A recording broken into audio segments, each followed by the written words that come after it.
میرے کاغذ وہ آ گئے.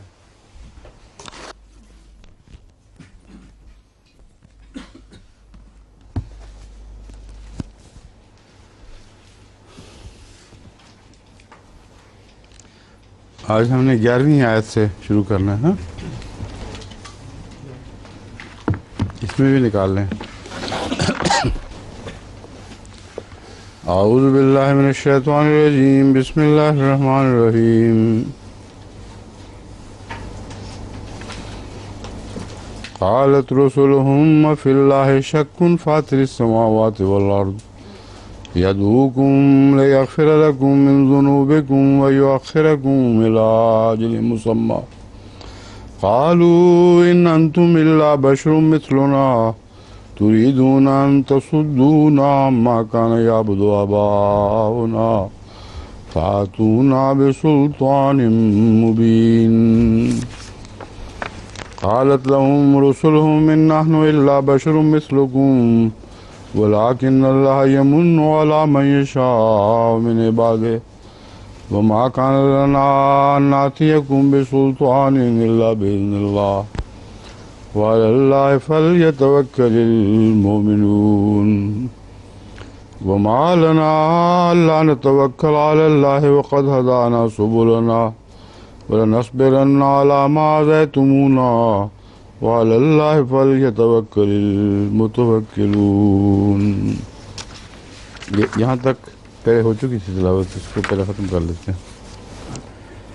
قالت رسلهم فی اللہ شک فاطر السماوات والارض. ان کے رسولوں نے کہا کیا اللہ کی ذات میں شک ہے؟ فی اللہ شک، اللہ میں شک ہے یا اللہ کی ذات میں ایک ہی بات ہے؟ فی اللہ شک فاطر السماوات والارض، جو آسمانوں اور زمین کے پیدا کرنے والا ہے. یدعوکم لیغفر لکم من ذنوبکم، وہ تمہیں بلاتا ہے تاکہ تمہاری مغفرت فرمائے، من ذنوبکم تمہارے گناہوں سے، ویؤخرکم الی اجل مسمی، اور تمہیں معین مدت تک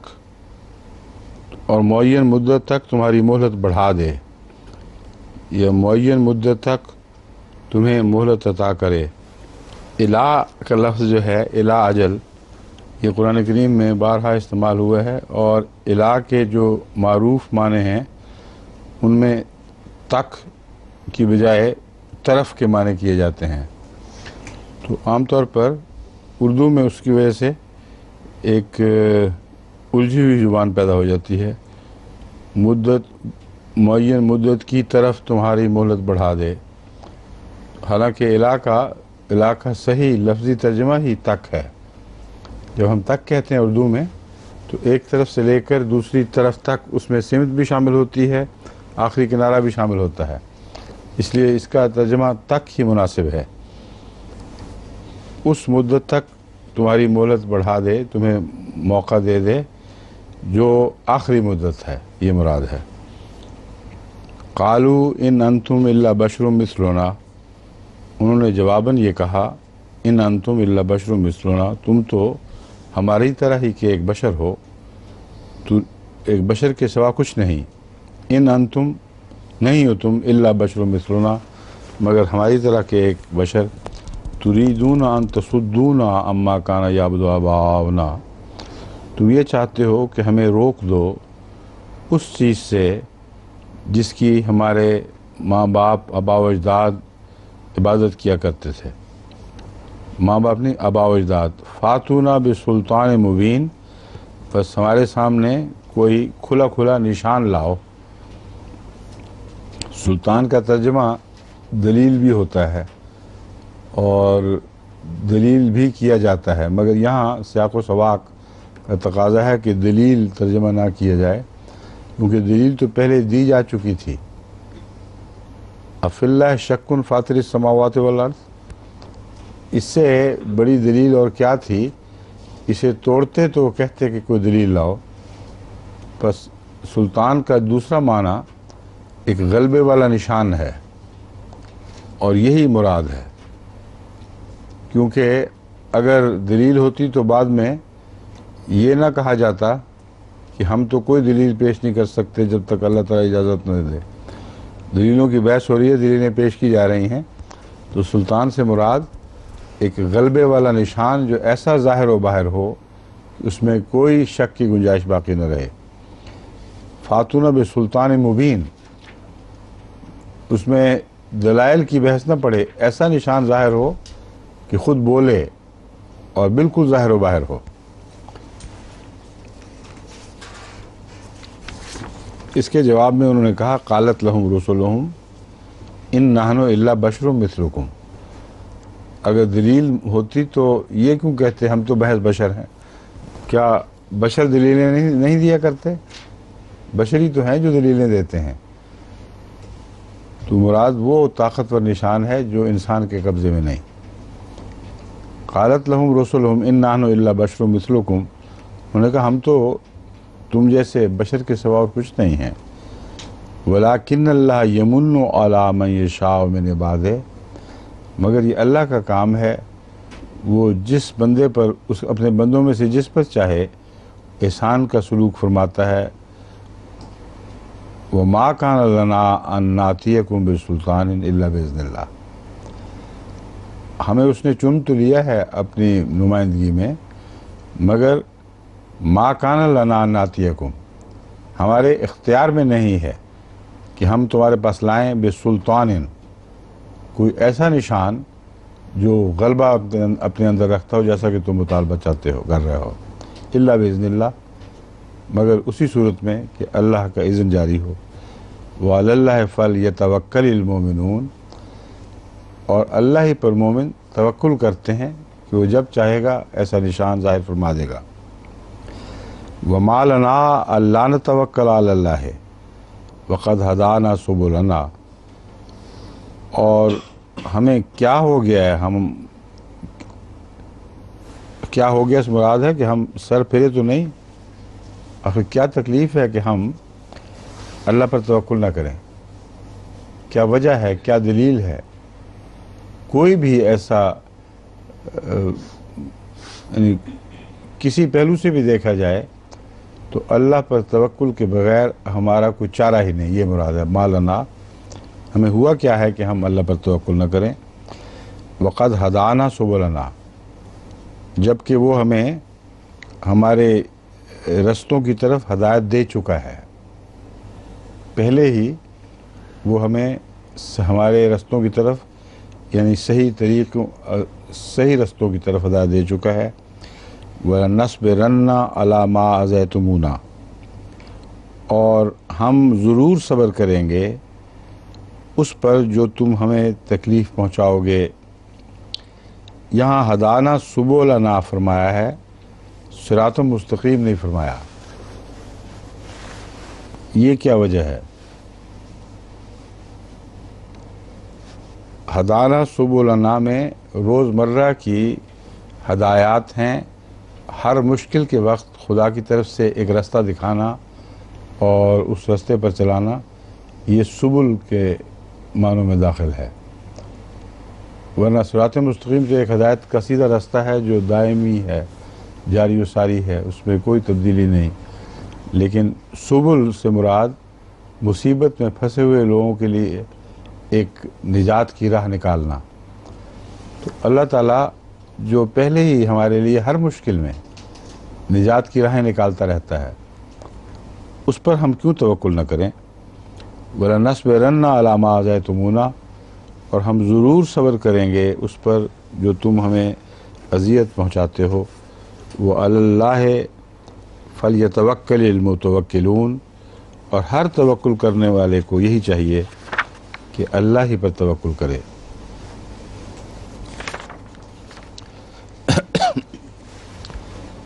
اعوذ باللہ من الشیطان الرجیم، بسم اللہ الرحمن الرحیم۔ وقال الذين كفروا لرسلهم لنخرجنكم من أرضنا أو لتعودن في ملتنا فأوحى إليهم ربهم لنهلكن الظالمين ولنسكننكم الأرض من بعدهم ذالک لمن خاف مقامی وخاف وعید واستفتحوا وخاب كل جبار عنید من ورائه جہنم ويسقى من ماء صديد يتجرعه ولا يكاد يسيغه ويأتيه الموت من كل مكان وما هو بميت ومن ورائه عذاب غليظ مثل الذين كفروا بربهم أعمالهم كرماد اشتدت به الريح في يوم عاصف لا يقدرون مما كسبوا ولا شيء ذلك هو الضلال البعيد ألم تر أن الله خلق السماوات والأرض بالحق إن يشاء يذهبكم ويأتي بخلق جديد وما ذلك على الله بعزيز وبرزوا لله جميعا فقال الضعفاء للذين استكبروا إنا كنا لكم تبعا فهل أنتم مغنون عنا من عذاب الله من شيء قالوا لو هدانا الله لهديناكم سواء علينا أجزينا أم صبرنا ما لنا من محيص وقال الشيطان لما قضي الأمر إن الله وعدكم وعد الحق ووعدتكم فأخلفتكم وما كان لي عليكم من سلطان إلا أن دعوتكم فاستجبتم لي فلا تلوموني ولوموا أنفسكم ما أنا بمصرخكم وما أنتم بمصرخي إني كفرت بما أشركتمون من قبل إن الظالمين لهم عذاب أليم وأدخل الذين آمنوا وعملوا الصالحات جنات تجري من تحتها الأنهار خالدين فيها بإذن ربهم تحيتهم فيها سلام ألم تر كيف ضرب الله مثلا كلمة طيبة كشجرة طيبة أصلها ثابت وفرعها في السماء تؤتي أكلها كل حين بإذن ربها ويضرب الله الأمثال للناس لعلهم يتذكرون ومثل كلمة خبيثة كشجرة خبيثة اجتثت من فوق الأرض كشجرة خبيثة اجتثت من فوق الأرض ما لها من قرار يثبت الله الذين آمنوا بالقول الثابت في الحياة الدنيا وفي الآخرة ويضل الله الظالمين ويفعل الله ما يشاء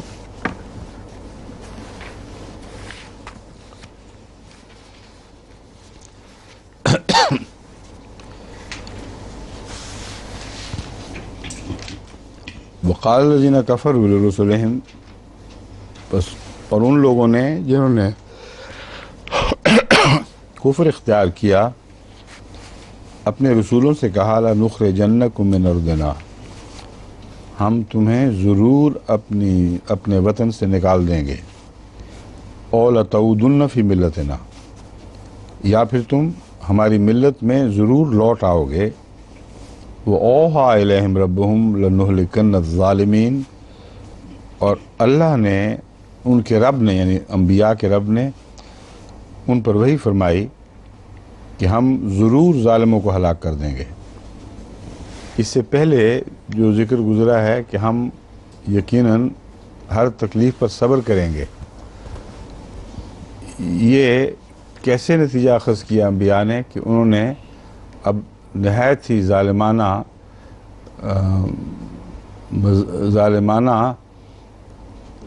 طریق اختیار کرتے ہوئے جبراً ان کو واپس لانے کا فیصلہ کر لیا ہے. انہوں نے تو صرف اتنا کہا تھا کہ کوئی دلیل لاؤ، کوئی روشن نشان لاؤ. یہ جو طرز کلام ہے، جب یہاں تک بات پہنچے کہ ہر نشان کا قوم انکار کر بیٹھے اور یہ کہہ دے اب خدا کی طرف سے جب تک کوئی غالب کھلا نشان جسے ہم تسلیم کریں نہیں اترتا، اس وقت تک ہم تمہیں جھوٹا سمجھتے ہیں اور تمہیں بالکل بے دلیل پاتے ہیں. یہ جب قوم اس طرح کہا کرتی ہے تو پھر اس کے بعد تعذیب کا دور ضرور شروع ہوتا ہے، اور تعذیب میں پھر وہ بڑھتے چلے جاتے ہیں. جب ہمارا اسمبلی میں، نیشنل اسمبلی میں ان کے ساتھ مناظرہ ہوا ہے تو بات دلیل سے ہی ہوئی تھی، اور خوب دلیلیں دی گئیں دونوں طرف سے، اور آخری تان ہمیشہ اس بات پر ٹوٹی کہ اچھا کوئی نشان تو لاؤ، کوئی ایک نشان مسیح موعود علیہ السلام کا. حالانکہ نشانات بے شمار تھے. وہ اس بات کی قطعی علامت تھی کہ یہ قوم اب دلائل کی دنیا میں ہار چکی ہے، اور اب ان کے پاس سوائے جبر کے ہتھیار کے اور کچھ باقی نہیں رہا. جبر تو ہمیشہ انفرادی طور پر اسپوریڈیکلی دوروں کی صورت میں ہوتا ہی رہتا ہے، مگر ایک ایسا موقع آتا ہے جب قوم بحیثیت قوم ایک قانونی فیصلہ کرتی ہے اور اس فیصلے میں ساری قوم شریک ہو جاتی ہے. یہ اسی قسم کے مواقع کی طرف اشارہ ہو رہا ہے. روزمرہ ان کو مارا بھی جاتا تھا، کوٹا جاتا تھا، تکلیفیں دی جاتی تھیں، مگر ایک موقع پر آ کر انہوں نے کہا کہ اب حد ہو گئی ہے، اب دو ٹوک فیصلہ ہوگا. یا تو تم ایسا نشان لاؤ جو ہم پر غالب آ جائے، ہمیں مغلوب کر کے دکھا دو، اور وہ نہیں لاتے تو پھر ہم غالب آئیں گے، اور ہم جانتے ہیں کہ کیسے غالب آیا جاتا ہے. دو ہی رستے اب تمہارے لیے ہیں، یا ہماری ملت میں لوٹ آؤ یا ہمارے وطن سے نکل جاؤ. اور جن کے لیے وطن سے نکلنے کا راستہ نہ ہو، ملت میں نہ لوٹنا ہو، ان کے لیے دردناک عذاب ہے جو ان کی طرف سے دیا جاتا ہے. جب انہوں نے یہ کہا تو اوحا الیہم ربہم لنہلکن الظالمین، وہ کیا کہتے ہیں کہ ہم ضرور تمہیں نکال دیں گے یا ہم ضرور تمہیں داخل کر لیں گے. اللہ تم سے وعدہ کرتا ہے تمہارا رب کہ ہم ضرور ان ظالموں کو ہلاک کر دیں گے. وَلَنُسْكِنَنَّكُمُ الْأَرْضَ مِنْ بَعْدِهِمْ، اور وطن ان کے بعد تمہارے سپرد کیا جائے گا، اور تم وہ وطن تمہارے لیے مسکن بنایا جائے گا، تم یہاں رہو گے. ذَلِكَ لِمَنْ خَافَ مَقَامِي وَخَافَ وَعِيدِ، یہ پیشگوئی اس کے حق میں پوری ہوگی جو میرے مقام کا احترام کرتا ہے، میرے بلند مرتبہ سے ڈرتا ہے. وخاف وعید، اور میرے جو انذار کے وعدے ہیں ان سے بھی خوف کھاتا ہے. وَاسْتَفْتَحُوا، جب یہ خوشخبری سنی تو انہوں نے کہا، فتح مانگی. پھر انہوں نے کہا اگر یہی بات ہے، تو نے یہ فیصلہ کر لیا ہے کہ ان کو ہلاک کرے گا اور ہمیں اس وطن کا مالک بنائے گا، تو پھر ہمیں فتح عطا فرما. وَخَابَ كُلُّ جَبَّارٍ عَنِيدٍ، اور ہر جابر جو دشمن تھا وہ ہلاک ہو گیا. اب وَاسْتَفْتَحُوا کی ضمیر اگر دشمنوں کی طرف پھیری جائے تو اس وقت ان کا جو تھا نا سلطان کا معنی ان کے مطالبے کا، وہ استفتاح کے اندر آ جاتا ہے. اور انہوں نے کہا اچھا پھر اب ہم پر فتح کر کے، ہم پر فاتح ہو کر دکھاؤ اور ہمیں مغلوب کر کے دکھاؤ، یہ مراد ہے. تو دونوں طرف سے خدا تعالیٰ کی طرف توجہ ہو گئی ہے. اب ان کی طرف سے خدا کی طرف تو نہیں، مگر تان کے طور پر کہ اگر تمہارا کوئی خدا ہے تو اب پھر فتح دکھاؤ اپنی۔ لیکن جو سیاق و سباق بتا رہا ہے اس میں افضل معنی اور ترجیحی معنی یہی ہے کہ انبیاء نے جب خوشخبری پائی اور ان کے ماننے والوں نے جب خوشخبری پائی تو پھر اس کے بعد فتح کی دعائیں شروع کر دیں، اور اس صورت میں خواب کل جبار عنید، ہر جابر دشمن ہلاک ہو گیا، من ورائے ہی جہنموں، اور اس کے پیچھے اس کے پرے بھی جہنم ہے، وَيُسْقَى مِن مَّاءٍ صَدِيدٍ، اور وہ زخموں کی دھون والا پانی پلایا جائے گا۔ اب یہاں واحد کا لفظ ہے، سب کی طرف ایک اشارہ اکٹھا نہیں ہے، جس کا مطلب یہ ہے کہ کل جبار عنید کے ساتھ اس مضمون کا تعلق ہے۔ ہر اس ظالم کو جو جبار تھا، جو دشمن تھا، اس کے ساتھ یہ سلوک ہوگا کہ اس کے پرے ہلاک ہو گیا تو اس کے پرے بھی تو کچھ ہے، اس کے پرے اس کے لیے ایسی جہنم ہوگی جس میں اس کے پینے کے لیے زخموں کی دھون ہوگی۔ مراد یہاں ہے اس کے وہ گناہ جو یہاں کیا کرتا تھا، اس کا زہر، اس کا کس جو گھلتی تھی، وہی اس کے لیے عذاب کا ذریعہ بنائی جائے گی۔ کوئی نئی چیز اس کے لیے ایجاد کرنے کی ضرورت نہیں ہے۔ اور یہ ظاہری لفظ جو زخموں کی دھون یا پیپ، یہ یہاں اطلاق نہیں پاتا۔ ان ہر گناہ ایک ناسور، ایک زخم کی حیثیت رکھتا ہے۔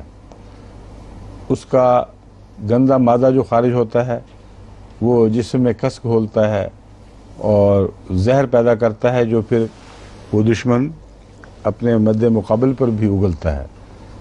وہ سارے زہر جو ان کی بیماریوں کی پیداوار ہیں وہی ان کو پلائے جائیں گے۔ یتجرعہ ولا یکاد یسیغہ، وہ ذرا ذرا چسکیاں بھرے گا اور پورا گھونٹ بھرنے کی اس میں طاقت نہیں ہوگی، وہ چسکیاں لے گا، ولا یکاد یسیغہ، اور طاقت نہیں رکھے گا کہ اسے گھونٹ کے طور پر نگل لے، اتار لے۔ وَيَأْتِهِ الْمَوْتُ مِن كُلِّ مَكَانٍ، اور موت اسے ہر طرف سے آئے گی۔ وَمَا هُوَ بِمَيِّتٍ، اور وہ مرنے والا نہیں ہوگا، یعنی مر نہیں سکے گا، اور موت ہر طرف سے گھیرے گی۔ وَمِن وَرَائِهِ عَذَابٌ غَلِيظٌ، اور اس سے بھی پرے اور بھی سخت عذاب ہے، جس کا مطلب ہے ایک دفعہ دنیا سے نکل کر جس جہنم میں ڈالا جائے گا اس سے پرے سکون کی جگہ نہیں بلکہ اگلے درجے کی جہنم ہوگی، ایک مصیبت سے دوسری مصیبت میں پھینکا جائے گا۔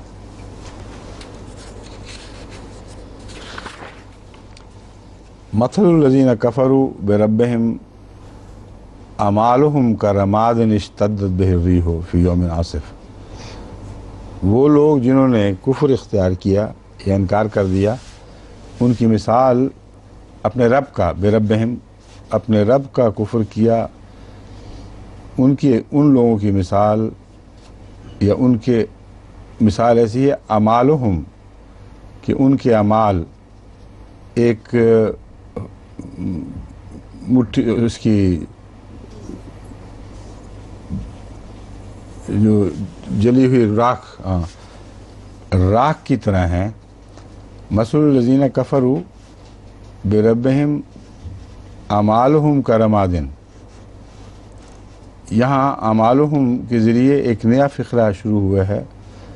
مثل الذین کفروا بربہم کے بعد کولن، جس طرح انگریزی میں آتا ہے نا، اس طرح ایک وقفہ سا ہے۔ ان لوگوں کی مثال جنہوں نے اپنے رب کا کفر کیا، کیا ہے؟ اعمالہم کرماد، ان کے اعمال ایک راکھ کی طرح ہیں، اشتدت بہ الریح، جس پر بہت زور کے ساتھ ہوا چلے، فی یوم عاصف، ایک جھکڑ والے دن۔ ہوا اگر تیز چلے گی تو خاک کو اور راکھ کو اڑا لے جائے گی، اس میں تو کوئی شک نہیں۔ پھر جھکڑ کہنے کی کیا ضرورت تھی؟ یوم عاصف سے یہ مراد نہیں کہ تیز ہوا چلنے والے دن، اس سے مراد جھکڑ ہیں جو رستے بدلتے ہیں، رخ بدلتے ہیں، کبھی ادھر سے آئے کبھی ادھر سے آئے، کبھی بگولے بن گئے. تو ہوا تو چلتی ہے مگر اس طرح چلتی ہے کہ اس کا ذرہ ذرہ ہر طرف بکھیر دیتی ہے. ایک سمت میں اگر چلے تو پھر کہیں جا کے اکٹھے ہی ڈپازٹ ہو جائیں گے، لیکن جو کبھی ادھر سے جھونکا آ گیا کبھی ادھر سے تھپیڑا پڑا، اس صورت میں اس کا کوئی بھی نشان کسی ایک جگہ نہیں مل سکتا، وہ ہر طرف بکھر جاتی ہے. تو ایسے اعمال جن کا کوئی نشان نہ رہے، وہ بالکل بیکار ہر طرف بکھر جائیں. لا یقدرون مما کسبوا علی شیء. ان اعمال کی مثال راکھ سے بنی کیسے؟ اعمال تو گزر گئے، تو وہ گزرے ہوئے اعمال کیسے اڑائے گئے، کیسے وہ راکھ کی طرح بکھیرے گئے، اس کی تفسیر قرآن کریم بیان فرما رہا ہے. لا یقدرون مما کسبوا علی شیء. جو کچھ بھی انہوں نے زندگیاں بعض گندے مقاصد کو حاصل کرنے کے لیے گنوائی تھیں، ان میں سے کچھ بھی ان کے ہاتھ نہیں آئے گا. تو اعمال کا نتیجہ بکھیر دیا جائے اور اس سے قوم کو محروم کر دیا جائے، تو اس سے یہی گویا کہ یہی معنی ہے کہ اعمال بکھیر دیے گئے، اعمال رائے گاں گئے، اعمال اکارت گئے، کیونکہ نتیجہ کچھ ہاتھ نہ آیا. ذالک هو الضلال البعید. یہ ہے جو دور کی گمراہی ہے. الم تر ان اللہ خلق السماوات والارض بالحق. کیا تو نے دیکھا نہیں، کیا تو جانتا نہیں کہ اللہ وہ ہے جس نے خلق السماوات والارض، کہ یقیناً اللہ تعالیٰ نے آسمانوں کو پیدا فرمایا اور زمین کو بھی بالحق، حق کے ساتھ، سچائی کے ساتھ. ان یشاء یذہبکم ویأتی بخلق جدید. اگر وہ چاہے تو تمہیں لے جائے، ویأتی بخلق جدید، اور ایک نئی خلق لے آئے. یہ جو آیات ہیں قرآن کریم میں اس مضمون سے تعلق رکھنے والی، یہ بعض لوگ ان کے درمیان فرق نہیں کر سکتے، کیونکہ 2-3 قسم کی آیات ہیں جو اسی طرز میں بیان ہوئی ہیں. بعض آیات ہیں جو یہ کہتی ہیں کہ جب تم مر جاؤ گے تو ایک خلق جدید کے طور پر اٹھائے جاؤ گے. بعض آیات ہیں جو یہ کہتی ہیں کہ اللہ قادر ہے کہ تمہاری قوم کو مٹا دے، اور جس طرح اس سے پہلے دوسری قوموں کو وارث بنایا گیا، جیسا کہ ابھی زمین کا ذکر گزرا تھا، تمہاری جگہ کوئی اور آ کے وارث بن جائے. تیسری قسم کی آیات وہ ہیں جو انسان کی صف لپیٹنے سے تعلق رکھتی ہیں، اور یہاں قوم کا ذکر نہیں، خلق جدید اسی دنیا میں پیش نظر ہے، اور یہ آیت انہی آیات میں سے ہے، کیونکہ اس کا جو جس طرح اس مضمون کو اٹھایا گیا ہے وہ خلق سماوات والارض سے ہے، کہ وہ خدا جس نے زمین و آسمان کو پیدا کیا تھا تمہیں مٹا دینا، تمہاری جگہ نئی مخلوق لینا، اس کے سامنے کوئی چیز ہی نہیں ہے. اس بات کی کچھ بھی حیثیت نہیں. تم سمجھتے ہوگے یہ بہت بڑی بات ہے، مگر جس نے عدم سے آسمانوں اور زمین کو پیدا کر دیا ہو، اس کے لیے تمہیں مٹا کر تمہاری جگہ نئی مخلوق لانا کچھ بھی مشکل نہیں. وما ذلک علی اللہ بعزیز. دیکھیں یہ بات کھل گئی کہ اللہ کے لیے کچھ بھی مشکل نہیں، محض معمولی بات ہے. وبرزوا للہ جميعا وقال الضعفاء للذین استکبروا انا كنا لکم تبعا فهل لم تغنوا عنا من عذاب اللہ من شیء. یہ جو آیت ہے یہ اس پہلی آیت میں ایک دوسرے معنی بھی پیدا کر رہی ہے، اس لیے اس آیت کو خالصتاً اسی دنیا کی تبدیلی کے لیے پیش نہیں کیا جا سکتا. وہ اور آیات ہیں جن میں اسی دنیا کی قطعی طور پر تبدیلی کا ذکر ہے. یہاں جیسا کہ قرآن کریم کا طریق ہے، بعض دفعہ 2 بطن پیدا کر دیتا ہے اکٹھے. تو اگلی آیت سے یہ اشارہ ملتا ہے کہ اس آیت کا یہ ترجمہ کرنا بھی یہاں درست ہے کہ مرنے کے بعد ایک نئی تخلیق تمہیں عطا کی جائے گی. اور اگر یہ معنی لیں تو اس کا مضمون یہ بنے گا کہ تم ان شکلوں ان صورتوں میں دوبارہ نہیں اٹھائے جاؤ گے، بلکہ اللہ تعالیٰ اس بات پر قادر ہے کہ بالکل ایک نئی تخلیق ہو، جو پہچانی نہ جائے اس کا تمہاری اس تخلیق سے، جو اس کا ظاہری جثہ ہے اس کے ساتھ اس کا کوئی تعلق نہ ہو۔ ایسی صورت جب ہو جائے گی، برزوا للہ جمیعاً، اس وقت یہ سب کے سب پھر اللہ کے لیے اکٹھے نکلیں گے، جب خلق جدید میں تبدیل کر دیے جائیں گے۔ فقال الضعفاء، یہ ماضی میں کا فعل استعمال ہو رہا ہے، مگر ہر جگہ یہاں ترجمہ مستقبل میں ہے، کیونکہ جو مستقبل ماضی کی طرح قطعی ہو اس کے لیے اللہ تعالیٰ بسا اوقات ماضی کا صیغہ استعمال فرماتا ہے۔ فقال الضعفاء للذین استکبروا، تو وہ جو کمزور تھے ان میں سے وہ ان سے کہیں گے جنہوں نے تکبر اختیار کیا، انا کننا لکم تبعا، ہم تو تمہارے پیچھے لگ گئے تھے، تمہارے پیچھے لائی لگے رہے۔ فہل انتم مغنون عنا، بس کیا تم میں استطاعت ہے کہ اللہ کے عذاب میں سے کچھ ہم سے دور کر دو؟ مغنون عنا، ہمیں اس سے نجات بخش دو، تھوڑے سے مستغنی کر دو اللہ کے عذاب میں سے تھوڑا سا، کیونکہ ہم تو تمہاری باتوں میں لگے تھے، تمہارے پیچھے لگے تھے، اب ہمیں بچانے کی بھی کسی حد تک تم پر ذمہ داری عائد ہوتی ہے۔ قالوا لو ہدانا اللہ لہدیناکم، انہوں نے کہا کہ اللہ اگر ہمیں ہدایت دیتا تو ہم تمہیں ضرور ہدایت دیتے۔ سواء علینا اجزینا ام صبرنا، اب برابر ہے ہم پر، خواہ ہم بے صبری دکھائیں یا صبر کریں، ما لنا من محیص، ہمارے لیے بچنے کی کوئی راہ نہیں ہے۔ اب یہاں بھی انہوں نے ذمہ داری خدا پہ ہی ڈال دی ساری، یہ نہیں کہا کہ ہم بدبخت لوگ ہیں، خدا نے ہدایت دی تھی اور ہم مانے نہیں، کہتے ہیں ہمارا تو اختیار ہی کوئی نہیں، ہمارا قصور ہی کوئی نہیں، اللہ نے ہدایت دی نہیں، ہم نے ہدایت پائی نہیں۔ تو یہ ٹیڑھی باتیں ہیں، بعض دفعہ بعض اور آیات سے یہ پتہ چلتا ہے آخرت میں بھی ٹیڑھی باتوں ٹیڑھی سوچیں قائم رہیں گی اور جھوٹ بھی بولیں گے آخرت میں۔ ہمارا شریف صاحب بتا رہا ہے کہ بعض موقعوں پر کفار وہاں بھی جھوٹ بولنے کی کوشش کریں گے، تو اللہ تعالیٰ رد کر دے گا کہ بس کافی ہو گئی۔ اصل میں جھوٹ بڑی لعنت ہے، یہ جب انسانی فطرت میں پہ قبضہ کر لے تو بسا اوقات جھوٹے کو پتہ ہی نہیں لگتا کہ میں جھوٹ بول رہا ہوں۔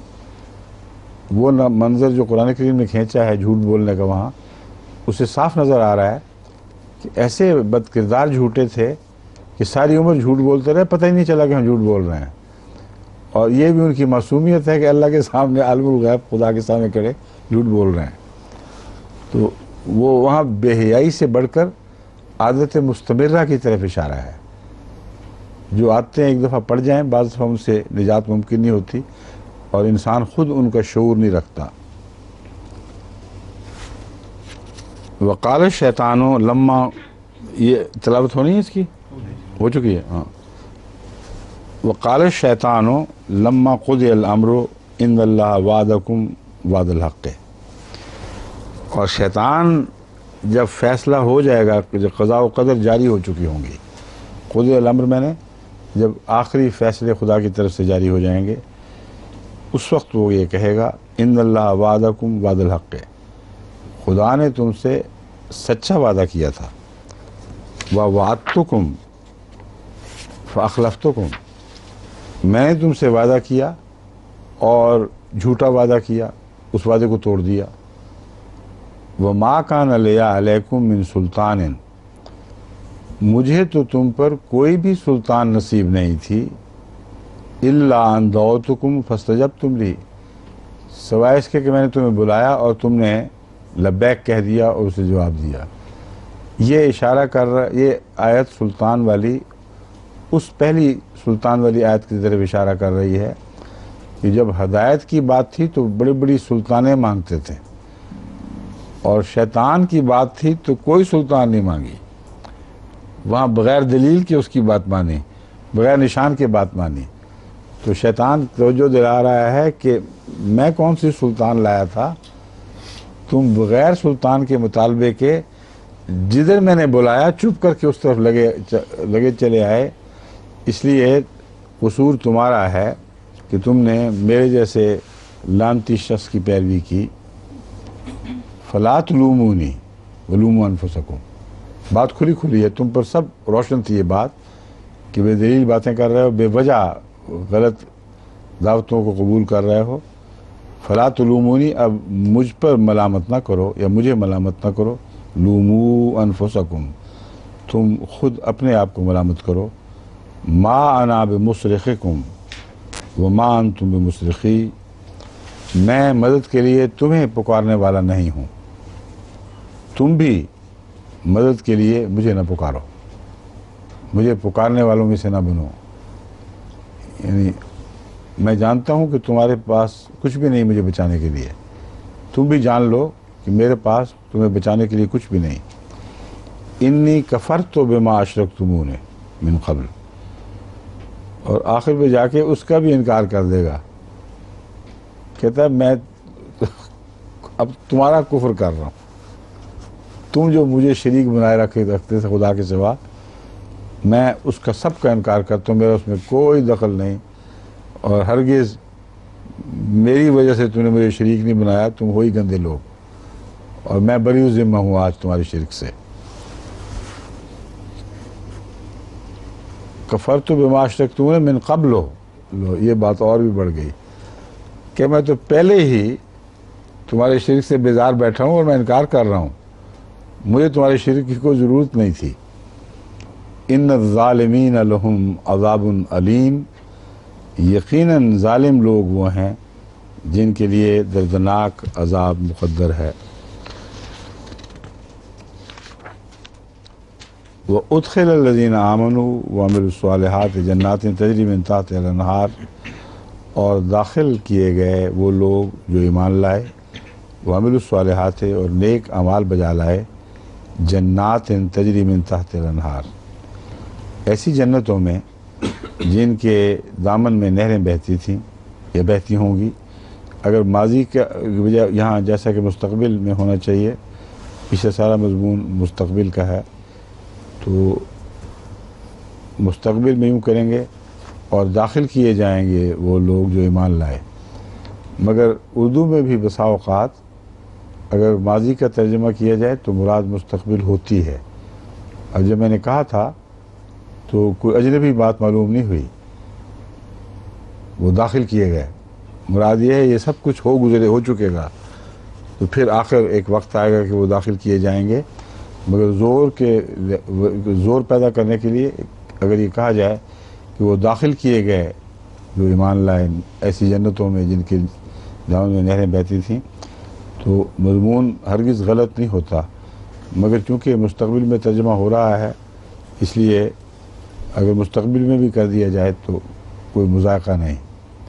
مگر میں نے جو تحریری ترجمہ نیا بنایا ہے، نیا پیش کیا ہے، اس میں نے ماضی کے صیغے سے یہ استعمال کیا ہے، نہیں مستقبل میں کیا ہے، چونکہ علماء کا مشورہ یہی تھا کہ مستقبل کی باتیں ہو رہی ہیں تو اردو میں بھی مستقبل ہی کو استعمال کیا جائے۔ وہ ترجمہ یہ بنا ہے، وہ لوگ جو ایمان لائے اور نیک اعمال کیے ایسے باغات میں داخل کیے جائیں گے جن کے دامن میں نہریں بہتی ہیں، کیے جائیں گے۔ الم تری کیف، آگے ذکر رہتا ہے کچھ، تجری من تحتھا الانہار خالدین فیہا باذن ربہم، وہ اس میں رہ پڑنے والے ہوں گے، یعنی لمبے عرصے تک رہتے چلے جائیں گے، باذن ربہم اپنے رب کے حکم سے، تحیتہم فیہا سلام، اس میں ان کا خیر مقدم سلام کے ذریعے ہوگا۔ جو لفظ تحیہ ہے اس پر میں پہلے بھی غالباً بات کر چکا ہوں کہ ہمارے ہاں معروف ترجمہ اس کا تحفہ کیا جاتا ہے، التحیات للہ ہے، سب تحفے اللہ کے لیے ہیں۔ لیکن یہ عجیب بات دیکھی ہم نے کہ جب ڈکشنریوں میں تلاش کیا گیا تو